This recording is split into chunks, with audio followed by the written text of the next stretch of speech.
Nós estamos caminhando aqui no contexto da Copa do Mundo, numa série de mensagens, justamente pensando sobre não uma Copa de futebol, mas a Copa da vida, não em direção ao Hexa, mas em direção à eternidade. Então nós temos aqui aprendido o que a Copa do Mundo nos ensina sobre seguir a Jesus, sobre o discipulado, sobre ter Jesus como Senhor das nossas vidas. Eu quero convidar você que abra sua Bíblia no livro dos Salmos e deixe ela aberta durante todo esse tempo de exposição, no Salmo de número 2. Livro dos Salmos, Salmo de número 2. É importante que sua Bíblia esteja aberta para que você possa ir acompanhando cada bloco, cada detalhe da exposição, para que você não apenas possa compreender o fluxo do texto, mas possa também apreendê-lo no seu coração. Livro dos Salmos, Salmo de número 2.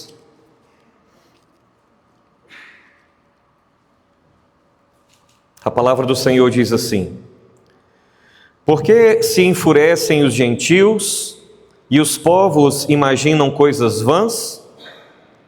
Os reis da terra se levantam e os príncipes conspiram contra o Senhor e contra o seu ungido, dizendo: Rompamos os seus laços e sacudamos de nós as suas algemas. Ri-se aquele que habita nos céus. O Senhor zomba deles. Na sua ira, a seu tempo, lhes há de falar, e no seu furor os confundirá. Eu, porém, constituí o meu rei sobre o meu santo monte Sião. Proclamarei o decreto do Senhor. Ele me disse: Tu és meu filho, eu hoje te gerei. Pede-me, e eu te darei as nações por herança, e as extremidades da terra por tua possessão. Com vara de ferro as regerás, e as despedaçarás, como um vaso de oleiro. Agora, pois, ó reis, sede prudentes, deixai-vos advertir, juízes da terra, servi ao Senhor com temor, e alegrai-vos nele com tremor. Beijai o filho, para que se não irrite, e não pereçais no caminho, porque dentro em pouco se lhe inflamará a ira. Bem-aventurados todos os que nele se refugiam. Deus, bendito é o nome do Senhor. Bendito é o Senhor pela tua presença santa nesse lugar. Bendito é o Senhor que nos instrui por tua poderosa palavra. Estamos reunidos aqui com o coração, ó Deus, desejoso por ouvir o Senhor falar com cada um de nós. Existem aqui, ó Deus, uma multiplicidade de histórias. Existem aqui, ó Deus, muitas vidas e corações, cada uma, ó Deus, traçada pelo Senhor, planejada pelo Senhor, conduzida pelo Senhor. Nós cremos que nada daquilo que acontece com as nossas vidas acontece por acaso. Nós não cremos na sorte, muito menos no azar. Nós cremos no Deus que rege todo o universo. E agora, Senhor, que estamos diante do Senhor e da tua santa palavra, humildemente nós clamamos: abre o nosso ouvido e abre o nosso coração, para que possamos receber da instrução do Senhor. Que essa palavra, ó Deus, ache morada em cada um dos nossos corações, e que possamos compreender a respeito de uma história que já foi decretada na eternidade, que o Rei da terra vive e reina sobre tudo e sobre todos, que o Rei da terra é vencedor, que o Rei glorioso declarou a vitória sobre o seu povo também. Que nessa noite o nosso coração, ouvindo a tua voz, receba paz, consolo e descanso na tua presença. Em nome de Jesus. Amém. Meus irmãos, na Copa do Mundo, uma coisa mexe profundamente com o coração dos torcedores. E amanhã, se você gosta de futebol, ou se você já entrou no clima da Copa, certamente essa coisa vai mexer com o seu coração também. E o que mexe com os nossos corações é a possibilidade da derrota. Tem muita gente preocupada. O próximo adversário do Brasil é o Japão, e o time joga bem, corre, é muito disciplinado. E a nossa seleção já perdeu deles no ano passado, 3-2. Já era o Ancelotti que estava lá, cuidando da nossa seleção. Talvez esse frio na barriga, ele aumente um pouco mais, porque literalmente hoje a Copa do Mundo entrou na dita fase do mata-mata. Pela primeira vez na história, é uma Copa grande, com muitos times, e há uma etapa nova nessa Copa do Mundo. Antigamente saía da fase de grupos e entrava na oitava de final, que eram 16 times já disputando até chegar na final. Agora tem um tal de 16 avos. 32 seleções, a partir de hoje, começaram então nessa fase eliminatória. De 32 seleções, apenas 16 vão sair para a próxima fase. Da outra, de 16, apenas 8, e assim sucessivamente. Então, a cada jogo, apenas uma seleção, ela segue em frente. E o interessante, irmãos, é que nessa fase, mesmo as grandes seleções perdem. Muitas vezes aqueles que chegam como favoritos para a Copa do Mundo, eles caem.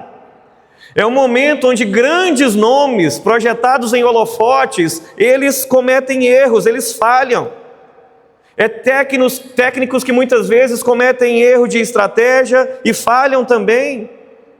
E não raramente você vê a câmera pegando a torcida, torcedores chorando, porque muitas vezes uma campanha extremamente promissora, ela termina em frustração. Essa fase então nos ensina que nenhum time é invencível. Essa fase nos ensina que nenhuma camisa garante vitória, nenhum histórico impede uma eliminação.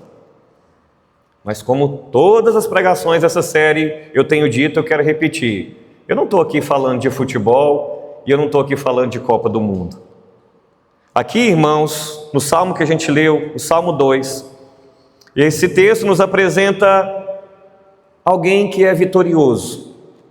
Em qualquer etapa, em qualquer circunstância, em qualquer momento, esse texto fala de um rei vitorioso. De um rei que entra em campo nunca, jamais, com possibilidade de derrota.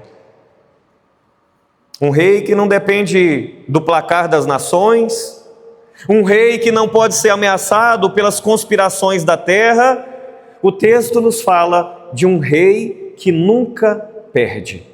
E esse é o tema da mensagem que eu quero compartilhar com vocês nessa noite. Um rei que nunca pode ser derrotado. Nós sabemos, irmãos, que nós vivemos numa época onde o mundo parece que está fora de controle. Chega a ser desanimador. Tem dia, e às vezes tem até semana, que a minha mente está tão moída por tanta notícia ruim de corrupção, guerra, morte, essas coisas, que eu, sinceramente, eu evito assistir telejornal, eu evito receber qualquer notícia. É governo que se levanta contra governo, é ideologia se multiplicando sobre outras ideologias, são pessoas cada dia mais rejeitando a ideia de Deus, são famílias sofrendo, são tragédias anunciadas, a igreja parece estar sendo pressionada no meio dessa sociedade, e a impressão que a gente tem é que parece que o pecado está avançando, e parece que o inferno está ganhando essa partida. Parece que a nossa fé, ela está sendo muito ridicularizada, virou piada. Mas aqui, irmãos, o Salmo 2 é um salmo de esperança. Porque aqui no Salmo 2, abrem-se as cortinas da história. Esse salmo não é um evento pontual. Esse salmo, ele é um evento que transcende a própria história do universo. E quando essa história é aberta e escancarada, algo aparece diante dos nossos olhos. Algo que não está no Instagram. Algo que não aparece nos telejornais. Deus está no trono. É o que nós vemos nesse salmo. Cristo é o Rei que reina perenemente no seu trono. A rebelião humana contra Deus, contra o reino de Deus, contra o rei Jesus, de acordo com o que nos aparece nesse salmo, vai terminar diante do governo desse rei. O Salmo 2, irmãos, portanto, é um salmo real. Real não no sentido de verdadeiro, também, mas real no sentido de realeza. É um salmo que tem por contexto, então, uma monarquia, um trono, um rei, um governante soberano, e ao mesmo tempo ele é um salmo messiânico. Perceba que quem escreve esse salmo não conhecia Jesus, estava anos atrás da vinda de Jesus, mas é um salmo que fala de Jesus, é um salmo que fala do Messias. Originalmente esse salmo, ele celebrava a entronização do rei davídico em Israel, mas o seu cumprimento pleno, ele vai ser em Cristo.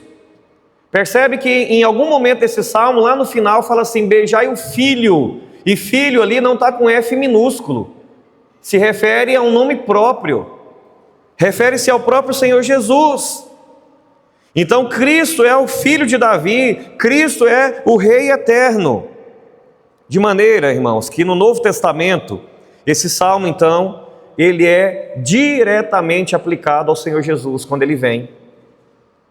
Por exemplo, lá em Atos, capítulo 4, dos versos 25 a 28, os apóstolos citam o Salmo 2 para explicar a oposição que o rei Herodes, que Pôncio Pilatos e os gentios e os próprios judeus estavam com Jesus, ou contra Jesus.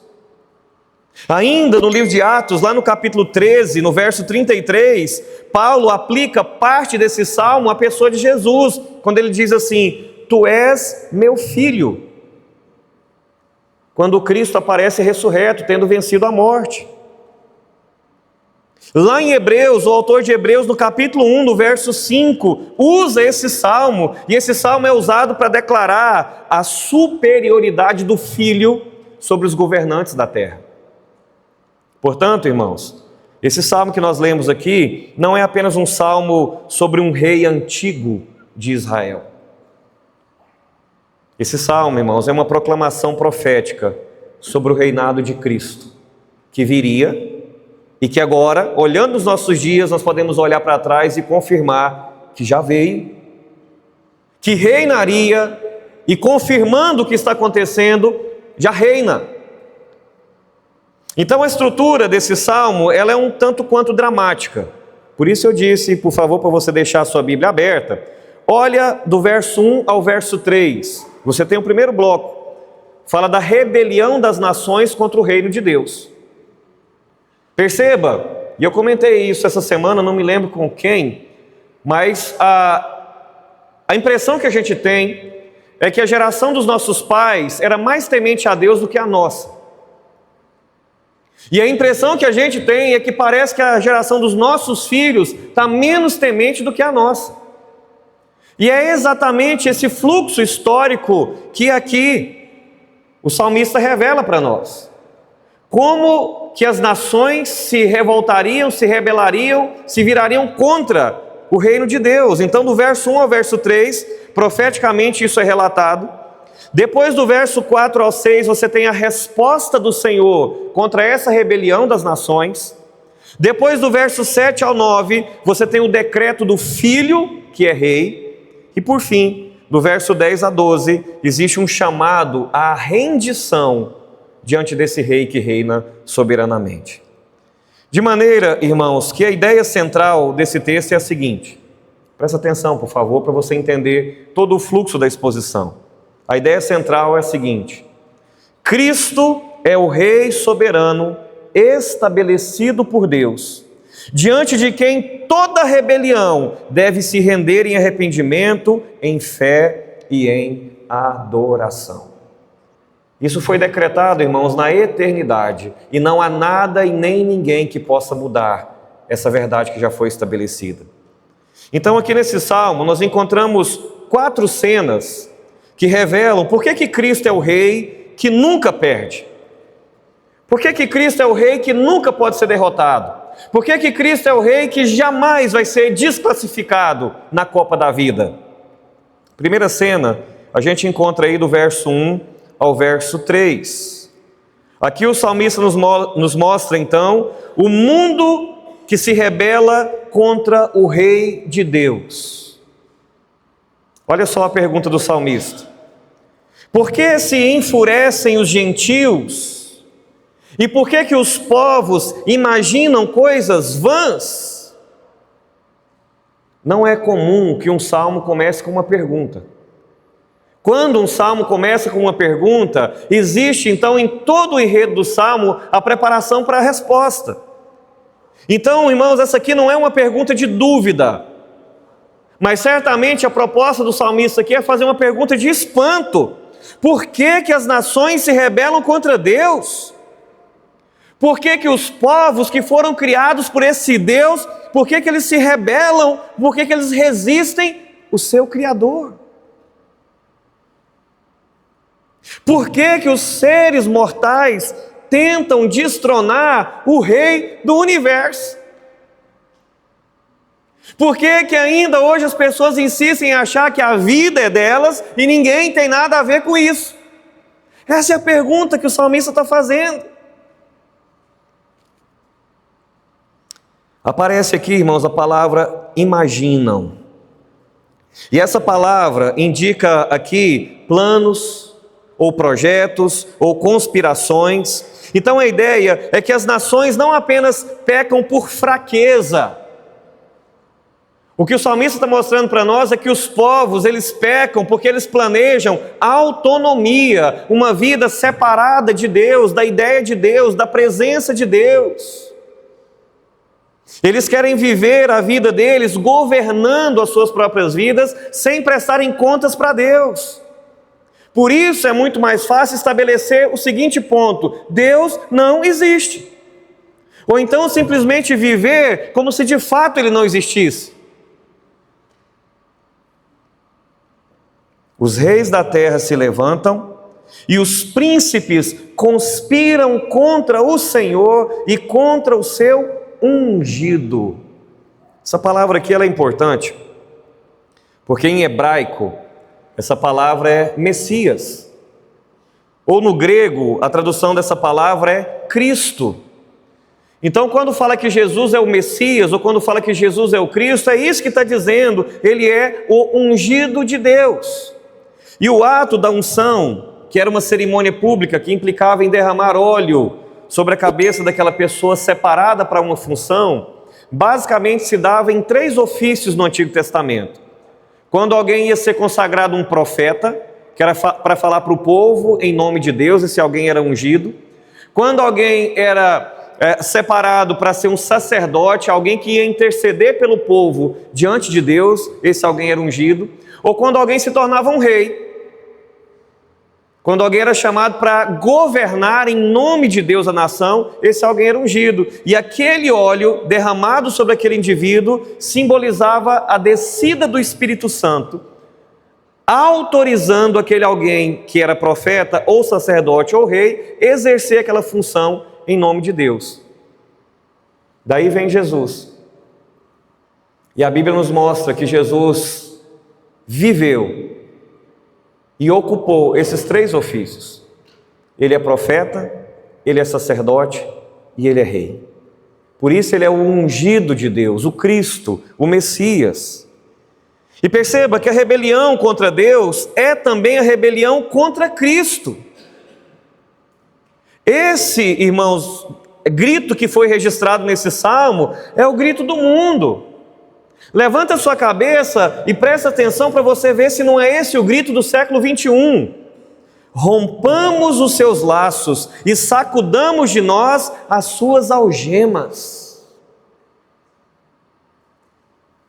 Tiraram Deus das instituições, tiraram Deus das escolas, estão querendo tirar Deus das famílias. É isso que tem feito o século 21. O homem caído, ele enxerga o governo de Deus como uma prisão. Ele chama a vida de santidade como opressão. Ele chama os mandamentos de Deus como algemas. Ele chama a autonomia, o viver longe de Deus, de liberdade. Mas, irmãos, essa é a grande mentira do pecado. O pecado promete liberdade, enquanto ele escraviza a nossa alma. O pecado é a tentativa inútil de viver como se Deus não fosse rei, de encontrar alegria ou satisfação em qualquer coisa, senão em Deus. Pensa no futebol, já que esse é o pano de fundo da nossa série. Irmãos, no futebol, quando um jogador rejeita a autoridade do técnico, quando ele ignora a estratégia do time, quando ele joga para si mesmo e despreza os companheiros, ele pode até parecer livre por alguns minutos dentro de campo, mas ele vai acabar prejudicando todo mundo, e ele vai trazer sérios prejuízos sobre ele também. Da mesma forma, é o ser humano diante de Deus. Da mesma forma. O ser humano quer viver sem governo de Deus, quer viver sem os limites da palavra, quer viver sem senhorio sobre a sua vida, mas essa liberdade, mais cedo ou mais tarde, termina em confusão, termina em culpa, termina em morte. Daí, nós precisamos perguntar: será que nós temos resistido ao governo de Cristo em alguma área da nossa vida? Será que existe alguma área que nós achamos que nós dominamos e que Cristo não tem ingerência nisso? Talvez você possa dizer: não, eu creio em Deus. Mas talvez você possa afirmar também que existem áreas onde o seu coração diz: não, aqui quem manda sou eu. Deus vem só até aqui, daqui para frente eu governo. Será que existe alguma área assim? Que o seu coração tem buscado autonomia, independência?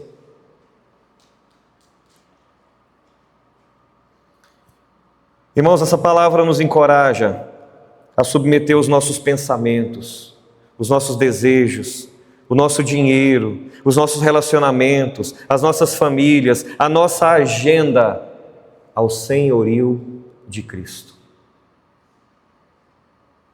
Porque se existe alguma área na nossa vida onde Ele ainda não é Senhor, essa uma área nos traz uma informação muito difícil de nós ouvirmos. Se existe alguma área da minha vida que Deus não é Senhor, Ele ainda não é Senhor da minha vida.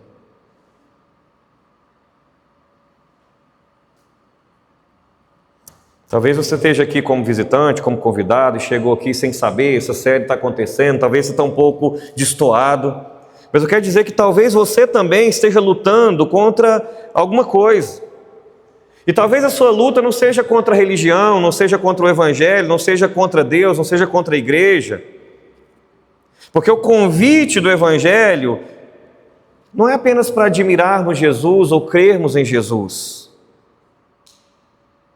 O chamado do Evangelho é para que nós nos rendamos a Cristo como Senhor das nossas vidas. Porque muitas pessoas querem Jesus como Salvador. Elas querem Jesus como aquele que tira elas da condenação eterna e traga elas para o céu. Mas às vezes não entenderam ainda que ter Jesus como Salvador implica em tê-lo também como Senhor. Como aquele que se torna o dono das nossas vidas, de maneira que nós não vivemos mais para o nosso coração, mas vivemos para Ele. E talvez essa seja a sua luta. Querer crer em Jesus, querer receber a salvação de Jesus, mas de alguma forma ainda ter dificuldade de entregar a vida para Jesus. E talvez não foi coincidência o fato de você ter vindo aqui hoje, para que você entenda que ter Jesus como Salvador é tê-lo também como Senhor da sua vida. Então essa é a primeira cena que mostra ou que revela que Cristo é o Rei que nunca perde. Esse mundo se rebela contra Ele, que é o Rei de Deus. E essa cena se levanta então projetando a próxima, do verso 4 ao verso 6. Você pode olhar novamente para a sua Bíblia e você vai perceber essa verdade. Do verso 4 até o verso de número 6. E parte do texto diz assim: ri-se aquele que habita nos céus, o Senhor zomba deles. Olha, irmão, sem dúvida, essa é uma das imagens mais fortes da Bíblia. O salmista está dizendo que as nações se agitam na terra, os reis conspiram, os povos fazem planos, mas a Bíblia diz que Deus ri. Então a segunda cena aqui é que Deus não se abala com a rebelião do mundo. Sabe, alguma vez você está brincando com alguma criança, bem pequenininha, aí de repente a criança te enfrenta e arma um murro assim, quer te bater, aí você tem que pôr a mão na cabeça dela, segurar ela assim e ficar rindo, porque não tem outra coisa para fazer? É o que Deus está fazendo aqui. O povo está se rebelando, quer se tornar independente, quer anular a ideia de Deus. A Bíblia diz que ele ri, mas esse riso, irmãos, não é um riso de deboche, não. É o riso da soberania absoluta, daquele que sabe quem é, daquele que sabe o fim da história. Deus, ele não está nervoso, Deus, ele não está ameaçado, Deus, ele não está tentando recuperar o controle. O céu não entra em pânico, irmãos, com as manchetes da terra. O céu não entra em pânico com as atrocidades do ser humano, excluindo Deus dos seus corações. Olha o que a Bíblia diz aí nesse bloco: na sua ira, a seu tempo, lhes há de falar. Na sua ira, a seu tempo, lhes há de falar. Porque o riso de Deus, irmãos, também não significa indiferença. Sabe o que o riso de Deus significa? Que a rebelião humana é inútil e será julgada. Que a rebelião das nações contra Deus não as levará a lugar algum, senão ao julgamento. E por isso Deus declara aqui, o texto continua: eu, porém, constituí o meu rei sobre o meu santo monte Sião. É como se o salmista estivesse assim falando que Deus recebeu a notícia. As pessoas não querem saber mais dele. As nações viraram as costas para Deus. E aí Deus ri e fala assim: eu constituí o meu rei sobre o santo monte, sobre o meu santo monte Sião. Essa é a grande resposta de Deus, irmãos, ao caos do mundo. O mundo está em caos, as pessoas perderam a fé, perderam o temor, perderam o respeito a Deus, perderam a reverência, não querem saber de Deus. Deus já estabeleceu o seu rei. O mundo está dizendo assim: eu não quero o governo de Deus sobre a minha vida. E Deus está falando assim: não adianta, eu já estabeleci o meu rei. Irmãos, essa passagem nos lembra que a história não está nas mãos dos poderosos da terra. A história, irmãos, está nas mãos do rei que já está estabelecido no céu.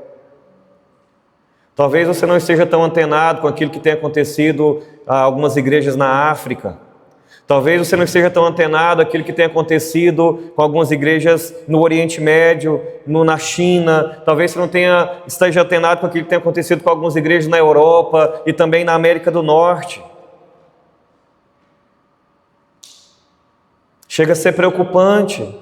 Mas aí Deus vem cá e fala para a gente assim: a história não está nas mãos deles, a história está nas mãos do rei que está estabelecido no céu.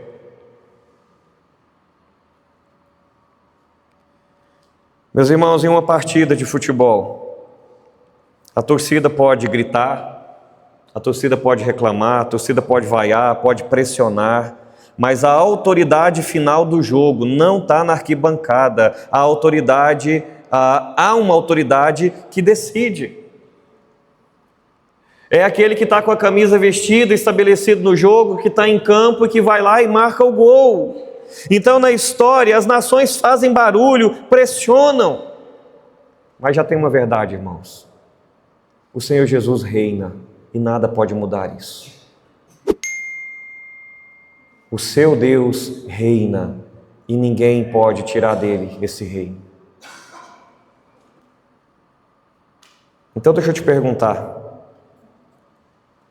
o que é que mais governa o seu coração hoje? O medo das notícias? Da perseguição? Do esfriamento? Ou a confiança de que, se o rei está no trono, nós podemos descansar? Irmãos, esse texto nos encoraja a não vivermos como uma igreja assustada. Porque nós somos a igreja do Senhor, irmãos, e nós não servimos um rei derrotado. Nós não servimos um reino dominado pelo inimigo. Nós não servimos um rei acuado. Nós não servimos um rei enfraquecido. Nós servimos o Rei dos Reis e o Senhor dos Senhores. A sua vitória já foi decretada em nome de Jesus. Cristo reina, irmãos. E porque Cristo reina, nós podemos evangelizar.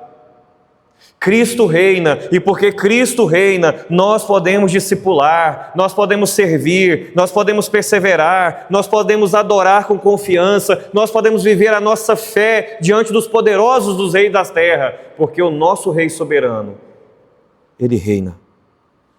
Ele reina. Então, duas cenas que revelam que Cristo é o Rei que nunca perde. O mundo que se rebela contra o Rei de Deus, um Deus que não se abala com a rebelião do mundo. Dos versos 7 a 9, nós temos a terceira cena. E essa cena nos mostra que Cristo está reinando com autoridade universal. Proclamarei o decreto do Senhor. Ele me disse: Tu és meu filho, eu hoje te gerei. Aqui já não é mais o salmista quem está falando. Aqui, irmãos, o próprio rei é quem está falando. O filho recebe do pai autoridade, herança e domínio. Lembra no culto matutino, hoje pela manhã? Quando Jesus chega para a sua igreja para entregar a missão, ele começa dizendo: toda a autoridade me foi dada. Olha aqui. Ele me disse: Tu és meu filho, eu hoje te gerei. Um filho é um herdeiro, ele tem autoridade, ele fala em nome do pai. No contexto original, irmãos, a linguagem aponta para a entronização do reino davídico, mas no cumprimento pleno desse salmo aponta para Cristo, o Filho eterno, declarado publicamente como Rei na sua ressurreição e na sua exaltação. Olha como que o fluxo do texto continua. Por favor, observe aí. Pede-me e eu te darei as nações por herança e as extremidades da terra por tua possessão. O pai disse isso para o filho. Então Cristo, ele não é apenas rei da igreja. Quer as nações queiram ou não, Cristo é o rei das nações. O domínio de Cristo não é só local, irmãos, é universal. A autoridade dele não é parcial, é total. A vitória dele não é incerta. O placar já foi definido, irmãos. Ele é vitorioso eternamente. Com vara de ferro as regerás. Essa imagem aqui, ela é séria, porque ela aponta para o governo firme, para o governo justo e para o governo invencível de Cristo. Cristo, irmãos, não é um rei frágil negociando permanência no trono, barganhando politicamente com as nações. Ele governa com autoridade e Cristo não está concorrendo esse trono. Ele já está nele. Ele reina. Lá na Copa do Mundo, a taça, a copa, o troféu, só é entregue depois do último jogo, depois da final. Ninguém sabe quem vencerá até o apito final. Começa agora essa fase de eliminação. Existem aqueles que são preferências, aqueles que são favoritos, mas só depois do apito final do último jogo é que nós vamos saber quem é que vai levar esse troféu. Mas aqui não. Aqui é diferente, irmãos. No reino de Deus, a vitória de Cristo já foi conquistada naquela cruz e foi confirmada na ressurreição dos mortos. A história caminha não para incerteza, mas para a manifestação pública de que o nosso Rei é vitorioso eternamente. Então deixa eu te perguntar, se Cristo é Rei das nações, por que muitas vezes o nosso coração insiste em viver como se Ele fosse apenas um acessório na vida privada de cada um de nós? Por que muitas vezes nós somos tomados por ansiedade, por medo, por dúvida, por incerteza? Irmãos, esse texto é um lembrete para o nosso coração que nós temos que servir a Cristo com ousadia, com intrepidez, com coragem. Nós temos que evangelizar com confiança, nós temos que educar os nossos filhos debaixo do senhorio de Cristo, nós temos que dedicar os anos que ainda nos restam nessa vida ao trabalho de Cristo, usar os nossos dons para Cristo, porque dele, por meio dele e para ele são todas as coisas. A ele, pois, a glória eternamente. Eu volto mais uma vez à minha fala, aos nossos convidados. E eu quero desdobrar um pouco essa mensagem para o coração de vocês também, porque Jesus, ele não é apenas uma opção religiosa, entre outras.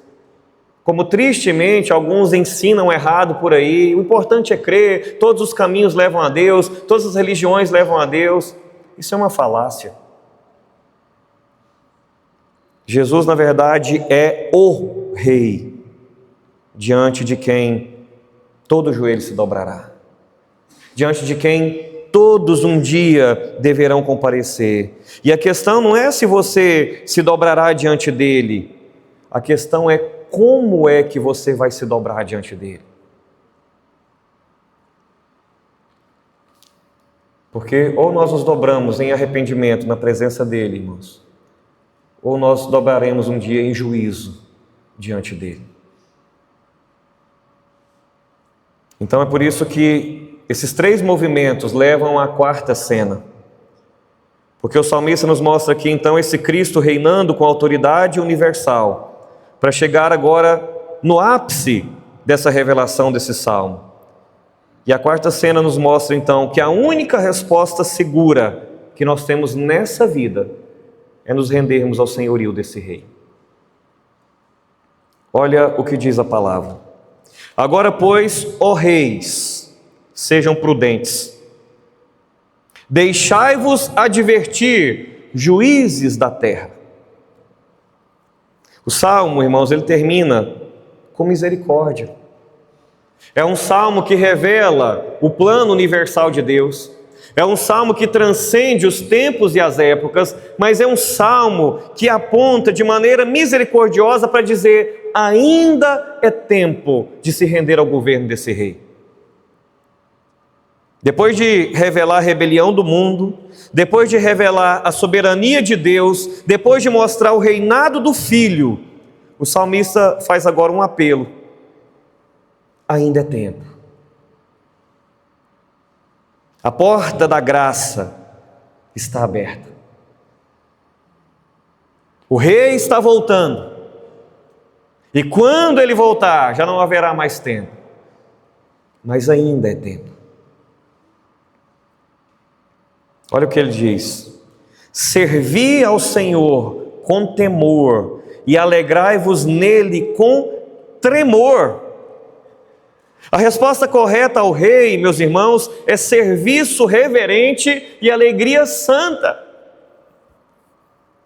Temor sem alegria vira desespero.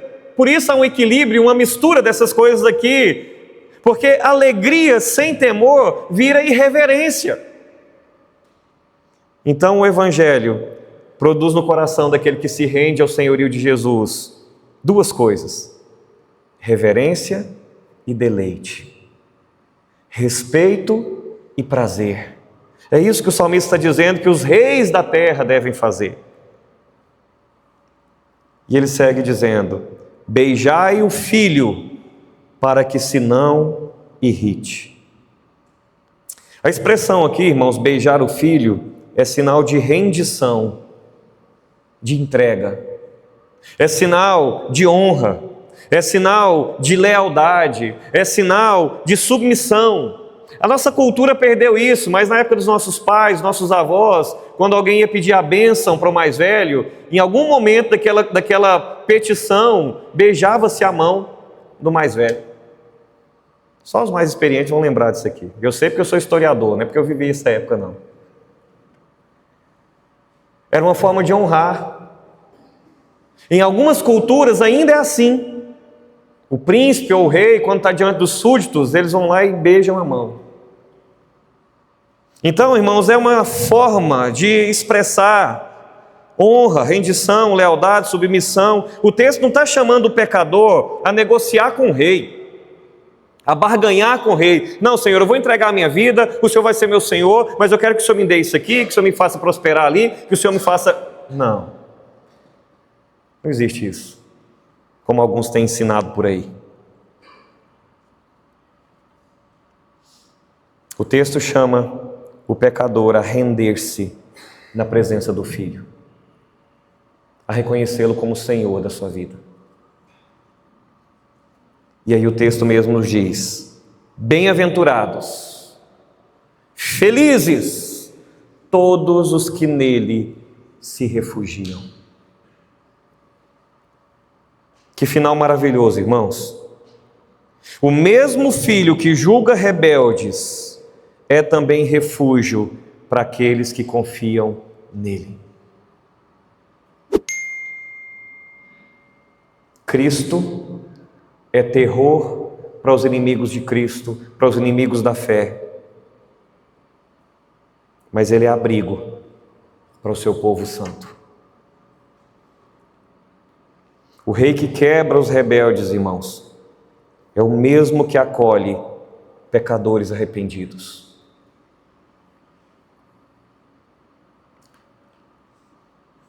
Numa partida de futebol, render-se ao time adversário pode significar derrota.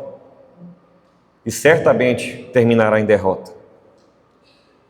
Mas aqui a palavra nos mostra que render-nos a Cristo significa vitória, significa vida. Porque esse rei, irmãos, não esmaga os quebrantados, ele salva os que se refugiam nele. Seu coração está resistindo Cristo? Está resistindo entregar-se a Cristo? Ou nessa noite o seu coração está desejando Cristo, buscando refúgio em Cristo? Aos irmãos que já têm uma caminhada com Cristo, essa palavra nos encoraja, meus irmãos, a renovar nossa lealdade ao Rei, a honrá-lo com tudo que temos e somos. Essa palavra nos encoraja a não servirmos a Cristo com o coração dividido, ou fazendo cálculos, ou pensando ou perguntando o que eu ganho com isso. A palavra nos encoraja a beijar o Filho com obediência, com adoração, com amor.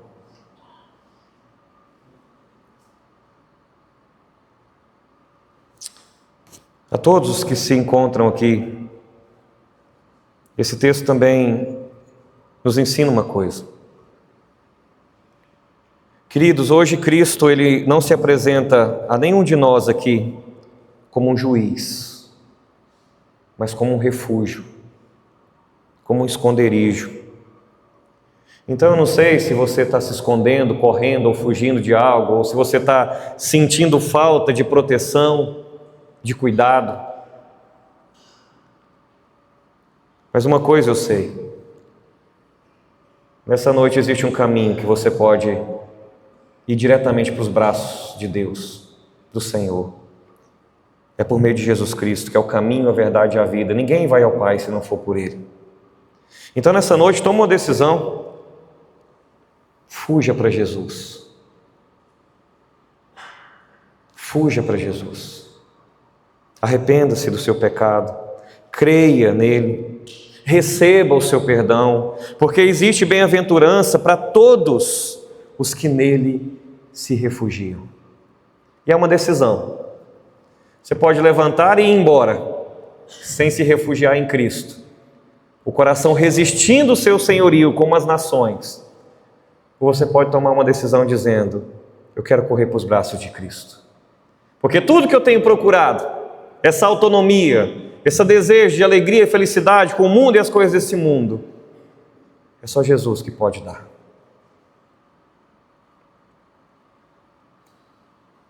Irmãos, esse salmo, como eu disse, ele nos leva diretamente a Jesus.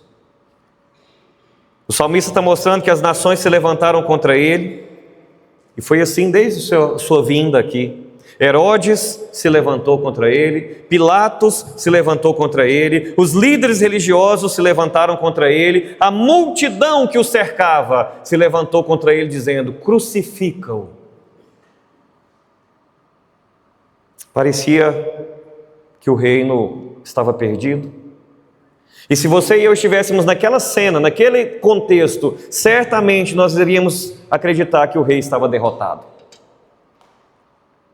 Na sexta-feira, às 15h, o céu escureceu, o filho foi pregado numa cruz, o véu do santuário se rasgou de alto a baixo, o rei recebeu uma coroa não de ouro, mas de espinhos. A placa sobre a sua cabeça dizia: este é Jesus, o rei dos judeus. Escárnio, humilhação, derrota aos olhos humanos. Porque aos olhos humanos, irmãos, aquilo parecia uma derrota. Mas Deus estava decretando a maior vitória da face da terra. Porque naquela cruz, Cristo venceu o pecado. Naquele túmulo vazio, no domingo de manhã, Cristo venceu a morte. Na sua ascensão ao céu, Ele assentou-se à direita do Pai. E um dia, irmãos, Ele voltará como juiz, como Rei dos reis e Senhor dos senhores, para julgar os vivos e para julgar os mortos. O Rei que foi rejeitado pelos homens é o Rei que reina pelos séculos dos séculos. O Rei que foi crucificado é o Rei que está ressuscitado. O Rei que foi coroado de espinhos é o Rei que agora está coroado de glória. Na Copa da vida, irmãos, todos os reis humanos caem. Somente um reina para sempre. Cristo é o Rei dos reis e o Senhor dos senhores. Que Ele seja o Rei da sua vida, desde agora e para sempre. Em nome de Jesus. O que você pode fazer então para que isso se torne verdade na sua vida? Alguns conselhos. Primeiro, pare de resistir ao governo de Cristo e querer você governar a sua vida. Entregue a Ele as áreas onde você ainda quer ser o dono, onde você ainda quer mandar. Segundo, não tema o caos desse mundo. Deus não perdeu o controle. O mundo está em caos, mas Cristo reina. Terceiro, sirva ao Senhor com temor e com alegria, com respeito e com regozijo. Obediência cristã, irmãos, não é peso, é privilégio. Evangelize com confiança. As nações pertencem ao Filho. A missão da igreja não vai fracassar. Pregue o Evangelho, viva o Evangelho, e Deus haverá de salvar aqueles que estão à sua volta. Refugie-se em Cristo. Membro da igreja, querido convidado, visitante, jovem, idoso, adolescente, a segurança não está na religião, não está na moralidade, não está no dinheiro, não está no fato de acharmos que estamos no controle. A bem-aventurança está em estarmos nos braços do Rei Jesus Cristo. O mundo ele pode se enfurecer, Os povos, eles podem conspirar, os reis podem se levantar, as arquibancadas da história podem gritar contra Deus. Mas Deus já decretou: o meu rei está constituído, ele reina vitoriosamente pelos séculos dos séculos, porque Cristo Jesus é o rei que nunca perde. Louvado seja o seu nome.